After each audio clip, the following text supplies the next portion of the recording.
to have a Minister for ICT, and it gives me such great pleasure now to invite to welcome all of us here, the Minister for ICT, Michael Onyango. If people understood what open data was and the possibilities, all these chairs would be filled, because this is the next great step, and this is how we can and we shall move this country through the counties going forward. For us here, I don't want to go into other very specific things, because I don't want to narrow what it is and where it is that we can and we will go with respect to open data. Preston is here with his team. Preston is, I'm hoping that in the breakout sessions that you're going to go into, we'll all get a chance to actually get to hear some of the things that they're doing with him and his whole team. But I'm very excited that as a country, we're in a very good place. And I'll tell you why I say this. Many a times, I don't want to disclose Preston's age, but if you look at him, you can all probably guess how old he is. But for me, that just simply shows that we are, in this country, we're in a good place in terms of moving forward. You can have the likes of Preston and the likes of Chandis being the people who are now changing the agenda of where it is and what it is we can do with technology, with open data, then this country is definitely in a good place. We must realize that right now, across the world, there's a huge deficit. In fact, the biggest area that possibly, and this is whether you're in the US, whether you're in Asia, whether you're in Africa, the biggest deficit is in terms of what is it that people can and are able to do with data. Data is data, and that's just simply it. But how you process it, how you manipulate it, and what it is that you do with it can and has revolutionized a lot of very good things around the world. I think now the data in that ECD section, we now have 1,272 ECD teachers. I think this is a very important data that need to be captured. And then we have besides the ECD teachers, we have the directors, the sub-county directors. We have 8 sub-counties in Homa Bay County. And then the sub-counties are divided into zones where we have the supervisors. So we have 26 ECD supervisors. And then our centers, the ECD centers which are aligned, most of them are aligned to a primary school. There are 908 ECD centers. And then we are improving them progressively, bit by bit.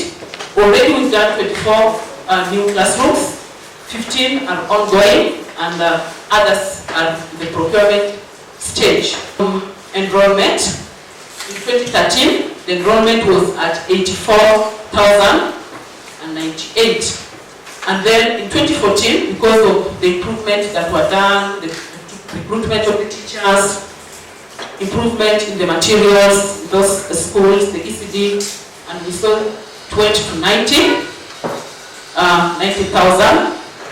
Then in 2015, we have an enrollment of 96,675 pupils. Then we are working closely with partners who are supporting a lot of programs in the ECD section.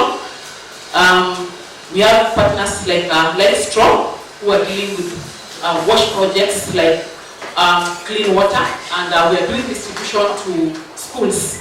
So we've already done 7,000 children, pupils have been reached in the entire county.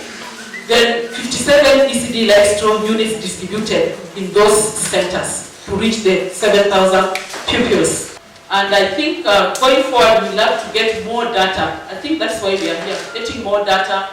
How many produce do we get from this wage mineral scheme? How many people are served from this? How much do we produce? How much do we process?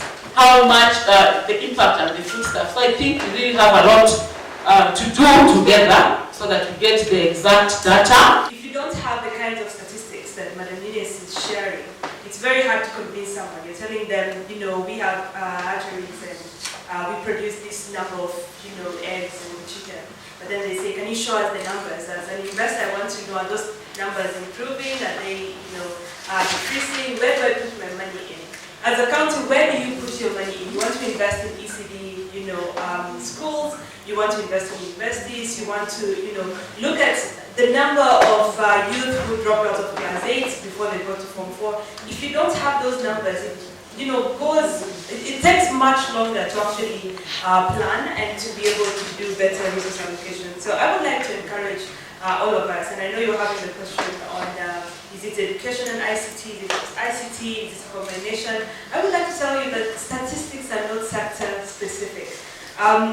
When we I've looked at a lot of the investment forums, and they always produce books. We're talking about how much you're doing in production in agriculture. Some countries are talking about how much they do in mining and exploration. Some are talking about the resources that are there, be it human capacity or human capital, be it natural resources. Everyone has a number to tell. So no matter what sector it is, I really think there's a lot that we can benefit on from this. So, and today I think we're going to see a lot more of that. I think as Fidel was mentioning, that what we want to do today is to actually come up with the strategies of how do we then move forward. It's nice for us to say, Michael give us the data, Eunice give us the data, and then we call everyone in person, but then can we have a better structure for how we can share information, one from the government, national government to the county government, and find ways of actually coordinating. Because the national government of open data, we have a lot of data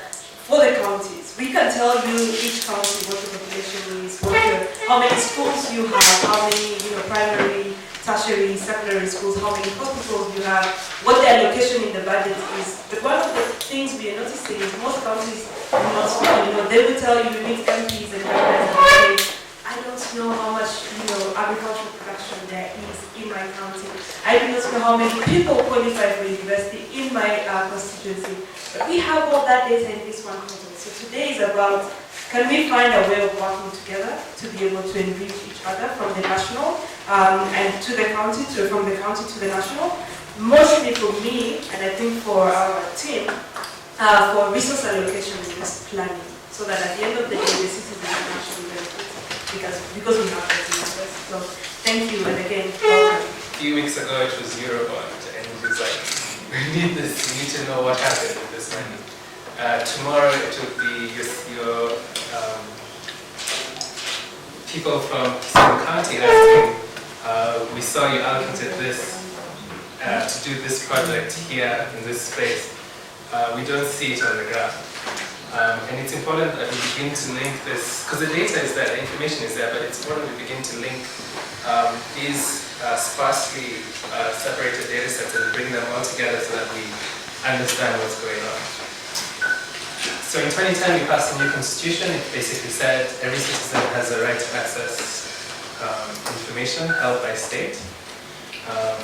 Last week, Lynette touched on this, MPs passed the Access to Information Bill. This essentially means now people actually come with this document and say, give us this information. And what would we say, no, you have to wait. We need to build systems that because it now seems like you're hiding something, but you don't have anything to hide. So we need to build systems that allow people to find what they're looking for. We're all working for government, so it should be easy to access this data. So what are the principles that allow you or enable you to provide information to citizens? The first one I will start with is you need to provide information in a timely fashion. Information or data has an expiry date. I was very glad to see I think if you check the financial apps, etc., budget bills, etc., there are actual dates when counties have to publish their budgets, and national government has to publish their budgets. On the 29th, I think for national government, it was the 20th of April. On the 29th, the program-based budget was already available online. Even before they publicly said, hey, come in, this is ready, you can access it. It was immediately available. So So we need to start to take cognizance of these, of the expiry of information. Thank you for your time. We also thank Mora and the organization she works with for being with us here throughout, and open the team, led by our project manager. Thank you for finding time to be with us. And now that the door of Kisumu County has been opened for us, and she is here. When I was here, we are coming back very soon. Yeah, and everybody who has made this event the successful way it has been, we appreciate it so much.